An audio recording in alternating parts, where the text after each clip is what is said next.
তখন উনি মন্ত্রী ছিলেন যে সরকারের হয়েছে, সরকার তো ক্ষমতায় ছিল 15 বছর। এই মসজিদে তো অনেকদিন ধরেই হুড়োহুড়ি হচ্ছে, তখন তো কিছু একটা ভিত মজবুত করে দিতে পারতেন। এটা করে অ্যাকচুয়ালি আমি মনে করি নিজেদের মধ্যে আমি কী কাদা ছড়াছড়ি করবো বলেন না, দুঃখ তো।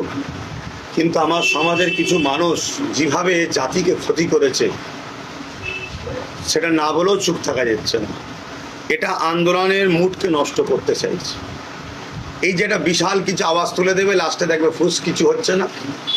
পরবর্তীতে সত্যিকারে যাদের আন্দোলন করার মোমেন্ট আছে, ইচ্ছা আছে, সেই সকল অর্গানাইজেশন, সংগঠন যারা মানব কল্যাণে, ধর্ম কল্যাণে, সমাজ কল্যাণে, দেশ কল্যাণে আন্দোলন করে আসছে, অনেক সংগঠন আছে, তাদের আন্দোলনকে মুখ থুবড়ে ফেলে দেবার একটা ষড়যন্ত্র, এটা আমি মনে করি।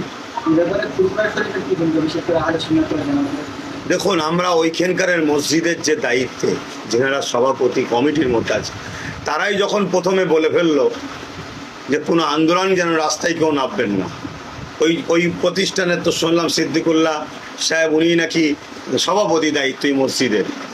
অতএব যে মসজিদে যেখানে জুলুম হচ্ছে সেই মসজিদ কমিটির তো ভূমিকাটা প্রথম থাকে। তারা তো আন্দোলনে আহ্বান জানাবে, তার বাকি সমস্ত মসজিদ প্রেমিক, সংবিধান প্রেমিক, কেন সংবিধান আমাকে রাইট দিয়েছে, সংবিধানের কথাও বলবো। তারা মানুষ যাবে, যে অমুসলিম ভাইরাও আসবে, মুসলমানদের উপরে জুলুম হচ্ছে, একটা জাতির উপর অত্যাচার হচ্ছে, যেটা আমার দেশের জন্য মানে একটা কালো দিন হবে, অন্যায় কাজ হবে, সংবিধান বিরোধী কাজ হবে। কিন্তু একটা প্রতিষ্ঠান যাদের মানে যারা নেতৃত্ব দিচ্ছে তাদের তো ভূমিকা থাকে, সেই প্রতিষ্ঠানের নেতৃত্বই বলে ফেললো কি আন্দোলনে নামবে না। কিন্তু আমি কয়েক জায়গায় এই বিষয়ে যেই বললাম, আমি জানি না ওনার কানে পৌঁছেছিল, হয়তো আজকে একটা সমাজকে দেখাতে হবে, তাই হয়তো নতুন করে বলছে আন্দোলন করতে হবে। তো উনি আন্দোলন করুক, অবশ্যই আন্দোলনের আমরা সাথে আছি, আহ্বান করুক। আল্লাহর ঘরের জন্য কে কোন দলের কে কি এই মাঝহাবের ওসব আমরা বুঝি না।